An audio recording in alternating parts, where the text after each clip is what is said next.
I'm Minister Malcolm X of Muhammad's Mosque number 7 in New York City, and the national representative of the Honorable Elijah Muhammad, who is our spiritual leader and teacher.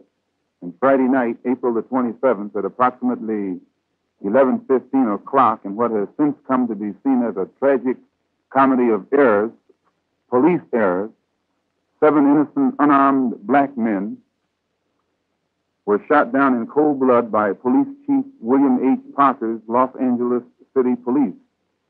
One of these 7 innocent, unarmed black men is now dead. He was murdered in cold blood by police bullets. Another is paralyzed. 5 others are hospitalized from bullet wounds and are also in serious condition. These were 7 innocent men, 7 innocent black victims of police bullets. This did not happen in Hitler's Nazi Germany. This happened to innocent black men in Los Angeles, California. How could this brutal crime against innocent, unarmed human beings occur in America with no public outcry by the well-thinking Americans? It is because Police Chief William H. Parker has misused the American press, the radio, television, newspapers, and the wire services to spread false propaganda in order to camouflage the true facts in one of the most savage, ferocious, inhuman, and atrocities ever inflicted upon unarmed, innocent human beings in a so-called democratic and civilized society. This Gestapo-type atrocity and the effort to cover up the atrocity with the sanction and the support of the American press is in itself a crime against any society that professes to be civilized, religious, and God-fearing, and makes America look like a savage, uncivilized police state in the eyes of our brothers and sisters in Africa, Asia, and Latin America. And simply because Chief William H. Parker's well-armed stormtroopers wore police uniforms while shooting down these 7 innocent black men in cold blood doesn't make the criminal actions of the policemen any more right than the uniforms worn by Hitler and his uniformed Gestapo police who shot down the innocent Jews in Nazi Germany. Despite Police Chief William H. Parker's efforts to justify this brutal act of cold-blooded murder by his police department and the seeming willingness of the white press to help him suppress the facts, the truth must leak out. And the good-thinking Americans who learn the truth about this case and fail to protest vigorously this type of police state murder should never again speak out against Hitler, Nazi Germany, and the Gestapo police brutality practiced against the innocent Jews in Nazi Germany.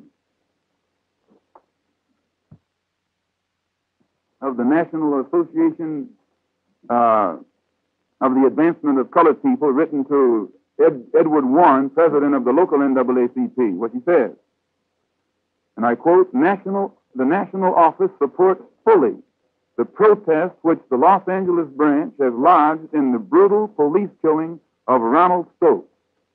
Police brutality against any segment of the population demands vigorous action by all elements in the city. There is an incredible report circulating here that some sections of the Los Angeles Negro community are remaining silent because Stokes was a leader in the Muslim movement. We urge our Los Angeles branch to press in all possible ways to bring the guilty police to account and to rally the other groups to do likewise. Never in its history has the NAACP withheld condemnation of an action against police brutality because of race or religion, and it will not do so now. That's a statement made from our good friend Roy Wilkins, policeman who police's dance hall came by and fired some shots. And these shots caused an alarm to be sent out over the police network. And instead of the police coming to the scene of the crime, scene of the so-called incident, which was a block away from our religious place of worship, they came straight to the mosque. And when they drove up there shooting with their, as the local press has already pointed out, with their guns blazing. The local press called it a blazing gun battle. Muslims don't carry guns. And what you described as a blazing gun battle was the blazing guns of policemen against unarmed black men. He was unarmed. And 6 other men were shot down in the same manner. They were unarmed. And every police department in America, including the FBI, no matter what criticisms they have of the Muslims who follow Mr. Muhammad, they admit that we do not carry arms. We aren't even allowed to carry as much as a penknife or a fingernail file. But it was... So after these men were, when the police finally subdued them, and as they shot them down, they handcuffed them. When Ronald was shot, the police weren't satisfied. They beat him. While he was laying on the ground with a bullet through his heart, they put a hole in his head with their club. A hole right there. How close they were when they let him, how close they were up on him when they let him have it. And after he had, in the autopsy that was performed without in the knowledge of his family, of his relatives. They just cut him open to get the bullet because he's just another Negro. And after he was shot down, it shows how they knocked a hole in his head with their club, and then had the audacity to maneuver the white press into saying that some policemen were injured, but they never pointed out the injuries that they had inflicted. One other Negro was shot through the chest, shot a quarter of an inch above his heart. The bullet passed through his hole in Ronald Stokes' head. This is the man that was murdered. Now, why would he have to have his head knocked in besides a bullet through his heart? These pictures were taken. These weren't taken by me, but they were taken. I'm giving you the result of my investigation. This man here who was shot through the heart, or rather shot a quarter of an inch above the heart, and it came out through his back. He was also shot in the penis. It went through his stomach. He spent 48 hours in police custody without hospitalization. When finally he made bail 48 hours later, along with 2 other brothers who had been shot, we picked them up at police headquarters standing in the corridor where they had not received any medical attention. A criminal who has just robbed the bank and murdered someone isn't treated like that. And this is why it's so hard to tell this story to the Negro public. They have visited our meetings. While you can't even enter the door with a fingernail file, we are more anti-weapon than any group in the country. Yes, sir. Listen, ma'am, the Negro press, the Sentinel, the Eagle, the Herald Dispatch, Jet, all the Negro press, and not only them, across the country. New York Amsterdam News, Philadelphia Tribune, all of the Negro papers asked us what happened. And what made me feel so good, and it makes me even feel more good to see Brother Roy Wilkins' telegram, that there's not a Negro in America who was gullible enough to eat the story that Chief Parker fed to the wire services. I don't think, I don't know if I would be wise to say what I think along that line, but I don't think it was calculated to happen right then because there was so much ignorance involved.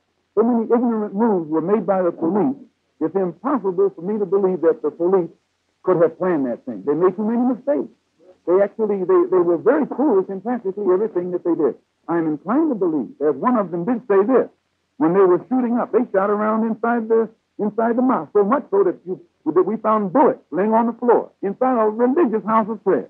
If someone throws a glass through the window of a synagogue or through the window of a church, everybody's up in arms all over the world. Here is the police department shooting up a house of prayer indiscriminately. And they didn't have any doubt about where they were because the sign in there says that this is authorized as a house of worship by the Los Angeles, and it conforms with all of the Los Angeles municipal codes. They were left lying on the street for some time, and they were handcuffed. They were handcuffed and bleeding. They'd arrived early. As I told you earlier, even the policeman said, "Why should the ambulance hurry? There's nothing but niggers out there." Why, if some of you could hear or were aware of the conversation that the police engaged in concerning this event, I don't care how much anti-Muslim you might be, your own humane quality would make you resent with shame and their disgraceful behavior. At this particular point, it's not our intention to divulge what we intend to do. But I will say this, that no matter how much effort is put forth by the daily press to suppress the fact of the brutal murder of this black man and the cold-blooded shooting of these other 6 black men, the press in Africa won't camouflage it. The press in Asia won't camouflage it. The press in Latin America won't camouflage it. These facts will be fed to them. And it makes America look like imbecile to send billions of dollars to all of these dark countries trying to buy their friendship and their sympathy and their allegiance, and then shoot down black men in this country in cold blood and think that they can sell their form of the democracy or ideology to those people over there. I don't like to go into the intricate details, but here's one witness. One witness tells us how the cop had shot a brother point blank through his groin and through his penis. Shot him in the gut like this. So the brother grabbed the gun. To keep from being shot again, he was wrestling, trying to keep that gun from pointing at him, and someone hit him in his head. And when they hit him in his head, the cop took it and blasted him right through here. It's easy for me to tell how a cop could have gotten shot. They could have shot each other. They went mad that night. They were wild that night. They were like maniacs that night. You don't believe that one arrest of the gun from an officer? I don't think it's so much the work of the Ku Klux Klan, but they do say that there is a strong Klan-like element in Southern California. And a Klan don't have to put on a white sheet, not in 1962. Today they can put on business suits, police uniforms, lawyers' uniforms. They come all kinds of ways, but they're just as much Klansmen today as they were 30 years ago. Conceivable then that one could have had a weapon. No. One didn't have a weapon. And you can get a microscope, sir. I know that a weapon must be found to in some way justify the atrocity that was committed. They must find a weapon. They can't find a weapon. It's like not with a Muslim. A Muslim isn't even allowed to have a weapon in his home, much less upon his person. As I said, our religion teaches us to always obey the law religiously. I'm going to tell you, our religion teaches us to always obey the law, above all, first and above all. But at the same time, anyone who attacks us, we are allowed to defend ourselves. To my knowledge, the policeman, in his questioning of the brother, refused to accept the brother's answer. He wanted the brother to be a burglar. He wanted him to be a burglar. And because he had no evidence that the man was a burglar, he wanted the brother to be impolite. But because the brother was polite to the extreme, it infuriated him. And he grabbed him and began to twist his arm. And, sir, this Negro special cop that I was telling you about, he drove by and fired shots. And naturally, everybody came out. And a lot of people around there a lot of the people that you thought were Muslims probably weren't even Muslims. When you get excited, everybody looks like a Muslim to you. No. A Muslim doesn't carry a gun. When he started shooting, the alarm went out, as I said. And as the papers give it, 75 came. But they didn't come to where the incident took place. They came to the temple. He was at the temple. He didn't even know what had happened down the street. All he heard was gunshots.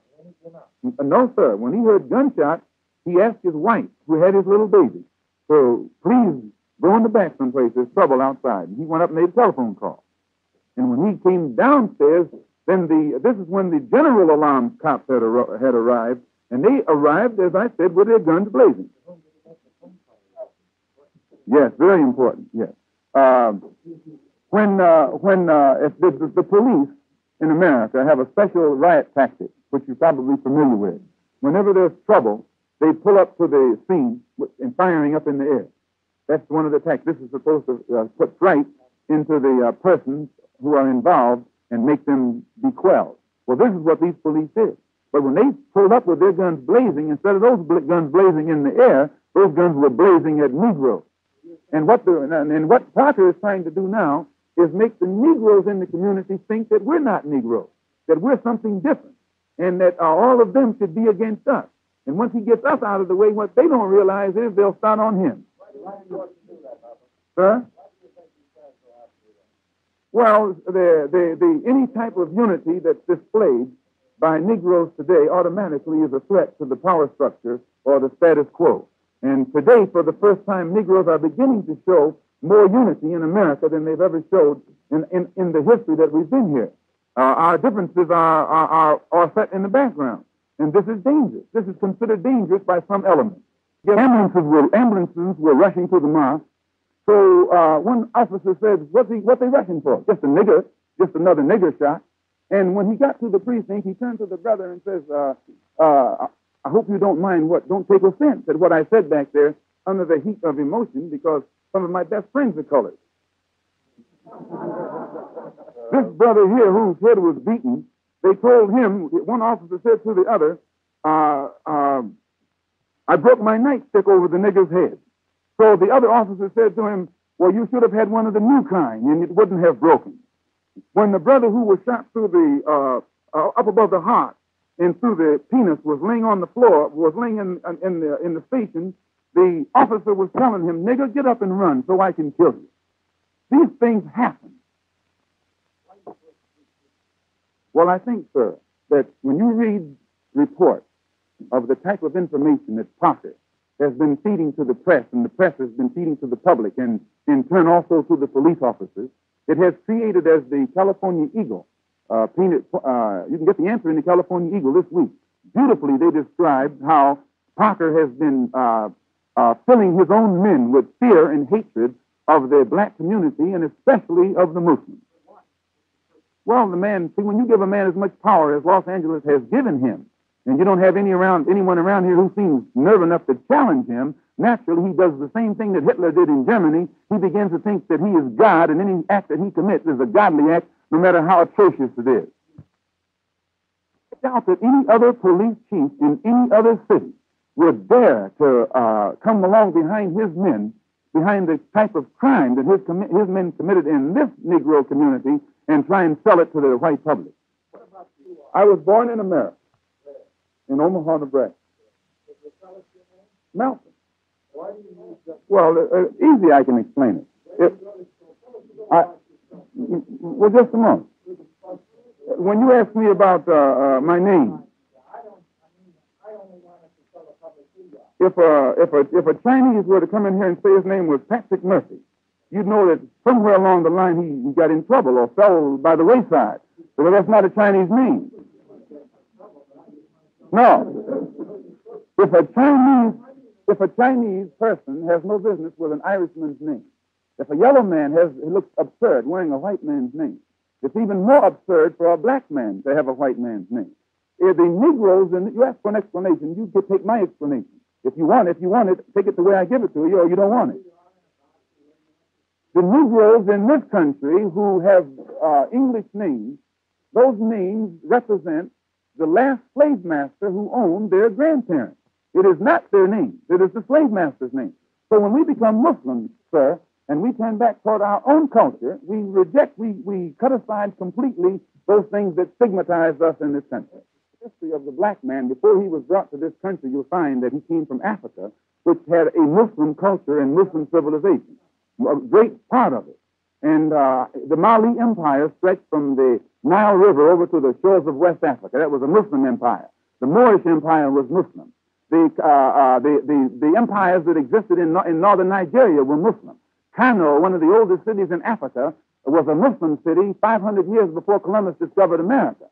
So now when you ask me how, the Honorable Elijah Muhammad, who is teaching the black people in this country that the only way that we can solve the race problem is not by forcing ourselves upon the white man, but by doing something for ourselves, teaches us also that we'll never have the incentive or the desire to do anything for ourselves until we first learn something about ourselves, about our past. The NAACP is against any type of brutality. and which we are too. The NAACP is for integration. We're for separation.